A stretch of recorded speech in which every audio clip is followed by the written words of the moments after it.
and joining us now on the Boardwalk Honda Hotline to dig deeper into the NFL draft. Eagles picking Jalen Reagor. Perspective on why they picked Reagor over maybe some other receivers, plus some of the surprises, twists, and turns of the draft last night, what to expect tonight. We're going to cram it all in right now. Andrew DiCecco, NFL draft analyst and contributor for 97.3 ESPN.com. He's covering the Eagles for us on the website. So, Andrew, first and foremost, welcome to the team and glad to have you on the show. Doing well, guys. Thanks for having me. So, Andrew, the big question everyone is trying to wrap their head around about Jalen Reagor. Why him at 21? There's a lot of people who feel like they could have gotten him later in the draft. Was this an issue where they maybe had him, high on their board? Is this a guy who's a perfect fit for them? What is your perspective on Reagor to the Eagles at 21? Well, when you look at where the Vikings and the Saints at, they were looming after the Eagles. I think that they were certainly in play there. And speed comes at a premium in today's NFL, and I think that's a great fit there at 21. If you look at mock drafts, a lot of the mock drafts out there, they would lead you to believe that was a bit of a reach. But, talking to some of the people that I spoke to and watching some of the tape that I got a chance to watch, that's kind of right around the area that you would kind of expect to see him go, especially with the teams that I mentioned in that area. But, I mean, there's a lot to be said about the drops. A lot has been made about those drops. 33% of the passes were deemed uncatchable for Reagor last season. Now, he did have some concentration drops, specifically on bubble screens. That needs to get cleaned up. But, I mean, I don't think he gets enough credit as a route runner. I had a chance to speak to his offensive coordinator, Sonny Cumbie, a couple of weeks ago for an article I did for InsideTheBirds.com. He said that he can run all the routes. There's not a route out there that he can't get in and out of his breaks. That's one of the areas of his game that you see a lot of people question. Another area is those drops, in which I asked him, and he was able to say, the drops were never an issue for him, and that's something that's coming from his offensive coordinator. So, I do think that the one common term that you hear when people talk about Jalen Reagor is explosive, and that's definitely what shows up when you see it on tape. So for the people out there, Andrew, who say, well, you could have had Justin Jefferson. I saw Justin Jefferson play for LSU. He looked great. So in your eyes, why did the Eagles pick Reagor over a Jefferson, or Reagor instead of a Denzel Mims or any other receivers that were still available? Well, when comparing him to Justin Jefferson, I think when you look even back to 2016, when the Eagles tried to force Bryce Tregg into that role as a deep threat, they really have struggled to find that vertical element to the Eagles offense pretty much since Carson Wentz has been here, sans the Torrey Smith postseason surge in 2017. So I think that when you look at Jefferson, he's NFL ready, right? He's polished. He's ready to go. He's tough, reliable. He's got an innate feel for spacing. He's going to make those tough and contested catches and be that security blanket for the quarterback. But when you're looking at that vertical element, that guy that can take the top off, that dynamic presence on the offense, I think that when you see a player like Jalen Reagor or even a Brandon Ayuk or a player that can add just a different dimension to an offense that it so sorely needs, I think you have to go that route. Andrew, it's Ryan. Welcome to the team, and it's good to talk to you here. First of, I'm sure, many conversations. Likewise. So, what do you think is the reason, or what were some of the factors that Howie didn't actually trade up or even trade down? I rattled off a stat a couple times earlier in the week that Howie, I believe, correct me if I'm wrong, has traded up or down in 6 of the previous 8 NFL drafts. And you look at last night, there was an opportunity to move up, as we've discussed, to get CeeDee Lamb. Do you think a strong effort was made to do so and teams said no? Or was Howie just, and the rest of the front office, that content and that sold on Jalen Reagor? Well, that's certainly a good question, Ryan. And my understanding is that they were very aggressive to make a trade up with the Falcons to get ahead of Dallas. But it takes 2 teams to initiate a trade and to execute a trade. And Atlanta, my understanding is that they wanted, significant compensation for it. And I don't believe the Eagles were willing to part with a second-round pick, seeing how many needs that they have, kind of dispersed throughout the roster.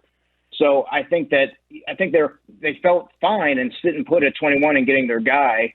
I think CeeDee Lamb may have been a bit rich for what they were looking for. As for trading down, that's something that I kind of imagine them doing. But, in talks that I've had, they had to be careful with trading down because look at the teams that were behind them that you could make a case that they all needed receiver help. So how far down are you going to go before you really risk losing the guy that you covet? Yeah, it was interesting to see how it played out. Now, I'm getting ahead of ourselves here a little bit with this question, but is today more important than yesterday for the Philadelphia Eagles? We're not done talking about yesterday, but just to keep the conversation going with the decision to go with Jalen Reagor, how important is today now? And maybe today and even tomorrow is when we see Howie and the front office really get creative. Well, I've always been a big day 2 or day 3 guy because, you look around the league and most of the rosters, the nucleuses are those second and third day players. And you look at the Eagles' success, they've had success in the second round. You look at Miles Sanders, LaShawn McCoy, and then even further back with Michael Lewis and Sheldon Brown and players of that mold. They've been key players for the Eagles for many years. So, and there's a lot of talent. I can't stress this enough. There's a ton of talent left on the board here that, there hasn't been a safety that came off. There wasn't a safety that went off the board in the first round. There's still a corner who, Jalen Johnson, you look at Jalen Johnson, if he didn't have that labrum concern, he's a top 15 corner in the draft. There's Christian Fulton, who many had slotted, myself included, had going in the first round. He's still available. There's linebackers that have, kind of instant impact potential. And I think that when you look at the Eagles defense and looking at the holes that they have, I think you can get some plug and play guys, but you got to make sure that you hit on these picks, obviously. Yeah, huge day today and obviously tomorrow as well. And throughout the entire offseason, but we're in the midst and in the thick of the NFL draft. Now, what was your biggest surprise, Andrew, last night overall? Not just with the Eagles, it could be anything. Obviously, the Packers story is certainly getting a lot of attention, and that's just one of them. So what really stood out to you last night? Well, there was a lot of, eyebrow-raising selections, definitely. You look at, you didn't have to wait long. The fourth overall pick, the Giants go with Andrew Thomas. I put a tweet out before the draft. I felt that Andrew Thomas was the safest first-round offensive tackle because, he's played in 41 games for Georgia. He's a 3-year starter, team captain. He's just a steady player. But when you look at the other options that were there with maybe a higher upside, like a Tristan Wirfs or a Mekhi Becton, certainly, I think that taking Andrew Thomas at 4 was certainly caught a lot of people by surprise. Just looking at Damon Arnett going 19 to the Raiders. Jalen Johnson was a guy that I had pegged for them, even A.J. Terrell, but he went earlier. But, Jalen Johnson or even Christian Fulton were 2 players that I felt would be the pick there. I get the Damon Arnett selection. I had him graded as a second-round talent. He's a little undersized, but he's a physical, scrappy player. I think he's a day-one starter in the slot. He's a Raiders player. He's a gritty player that will fit there. K'Lavon Chasen dropping to 20 was surprising to me because he has all the potential in the world to become one of the best pass rushers in the draft, but there are concerns. He has limited experience at the college level. He has some injury concerns, and he's a little bit more of a developmental prospect. But I think that when he puts it all together, he's gonna wreak havoc there. And then Jordan Brooks going 27 to Seattle over Patrick Queen. Was really surprising to me. Jordan Brooks, he's a tackle machine. He has that sideline-to-sideline range, but I question his coverage awareness and his instincts back there.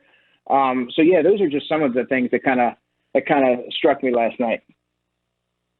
Andrew DiCecco joining us here on the Boardwalk Honda Hotline on 97.3 ESPN. Here on the warm-up, Josh Hennig, Ryan Rothstein here. Of course, you can follow Andrew on Twitter at DiCecco NFL, senior draft analyst, contributor for InsideTheBurst.com, 97.3 ESPN.com. He's writing about the Eagles for us there now. Great to have him on board with the team. Andrew, speaking of the draft overall, I think one of the things that stood out to me was all the safeties that were not picked in the first round. Xavier McKinney of Alabama, Grant Delpit of LSU. I love Antoine Winfield Jr. from Minnesota. None of them went in the first round. What does that say to you? Are teams devaluing safety? Are they overvaluing corner? What do you read into that? Well, that was one of the biggest surprises of the first round. And there's even two other guys that I even like even more in Ashton Davis and Jeremy Chin that you can add to that. They'll certainly be in the mix for the Eagles potentially at 53. I think when you see in every draft, corners are they come off once a couple of them come off the board.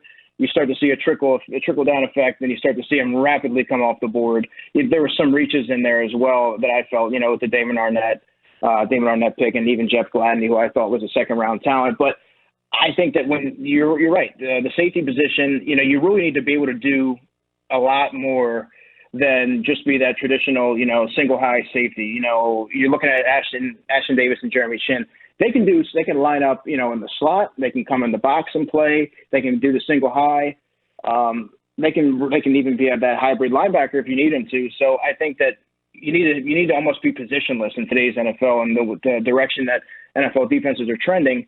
You kind of got to be a versatile chess piece, and I think players of that mold are going to be more desirable. Andrew, before we let you go, and appreciate your time here on 97.3 ESPN FM. As Ryan said earlier, we're sure we'll be talking to you plenty times in the next coming weeks with everything that's going on. I want to know from you, if I gave you the power of Howie Roseman tonight and everything lined up perfectly, who is the one guy available on the board that you think is the best fit for the Eagles if they can get him in the second round tonight? Can I give you two? Can I give you two? Sure, absolutely. Okay. I'm going to go Jeremy Chin for the reasons I outlined. And I just think that getting a defensive player, one, he runs a 4.4, so he's not like a lumbering safety. He's 6'3", 221, and he could really roam anywhere on the defense. And I think that you can kind of instantly plug him in there, and he's going to make an impact. Another player I really like is Akeem Davis-Gaither, the linebacker from Appalachian State. I mocked him to the Eagles in the third round with 103 for the recent mock draft I did for InsideTheBirds.com. I really like Akeem Davis-Gaither. He's a little bit undersized. I think he's even a little bit smaller than Jeremy Chin. But he's another guy that's a fantastic blitzer. His coverage acumen and football IQ is off the charts. I've seen him line up in the slot. He's a really long player. And you want to get as many of those athletes on the field as you can, because as teams look to keep spreading you out on defense, you need to get those athletic players out there that can kind of cover a lot of ground. That's Andrew DiCecco joining us here on the Boardwalk Honda Hotline, senior draft analyst for Pro Football Network, contributor for InsideTheBirds.com, and now Eagles writer for 97.3 ESPN.com. Andrew, enjoy the draft tonight and tomorrow, and I'm sure we'll be catching up with you next week. Absolutely.